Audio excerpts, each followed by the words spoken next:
So here's one way to define hash table lookup. So we're going to take the table and the key. And the first step is to find the bucket. So we'll use the hash table get bucket that we defined earlier for that and store it in a variable called bucket. So we'll use hash table get bucket to look up in the hash table where that key would occur, and we'll store that in the bucket. But now to do the lookup, we need to go through all the entries in that bucket, find one that matches the key. To do the lookup, we need to go through all the entries in the bucket. So we'll use a for loop for that, going through the entries. For each entry, we need to check whether the key part of that entry matches the key. And remember, a bucket was a list of entries, and each entry in the bucket was a keyword and a value. In the case for our web crawler, the value was a list of URLs. So if the entry matches the key, so the first part of the entry is the keyword, if that matches the key we're looking for, then what we want to do is return the value. So that's the result of entry position 1. If it doesn't match, well, then we're going to keep going. Keep trying the next. We're going to keep going through this for loop, checking all the entries in the bucket. When we get to the end, we didn't find it. And what we said in the question was if it's not in the table, what we should do is output none. So now we'll return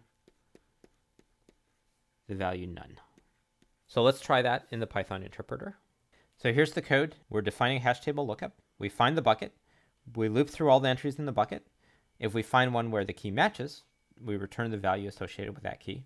Otherwise, we return none. When we got to the end of the bucket without finding the entry, we know it couldn't exist anywhere else in the hash table because the only place that keyword could appear is in this bucket. We still have all the same code from before that makes the hash table, that gets the bucket, and that adds to the table. And we'll test it using some of the code we wrote before. We're going to add several words to our hash table.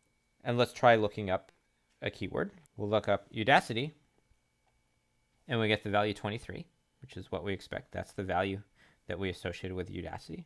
So this is looking pretty good. We've got our hash table almost working. The one problem is the one we mentioned before.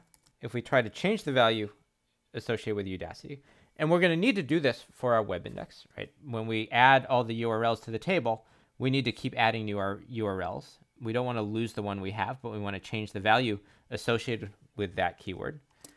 Now we do the lookup again, and we get the same result. And the reason we got the same result, if we look at the bucket in the hash table that's associated with the keyword Udacity, well, what we see is it's a list of 2 elements. And because of the way we implemented add, the newer one is later in that list. Because of the way we define lookup, it's always going to find the first one that matches. It's going through the entries in order. The first one that matches it returns that value. So that's why we get the value 23. So we're really almost done, but we have to make one other change. We want to change add to be more like update. So instead of adding a new entry, we want to update the value that's associated with that entry.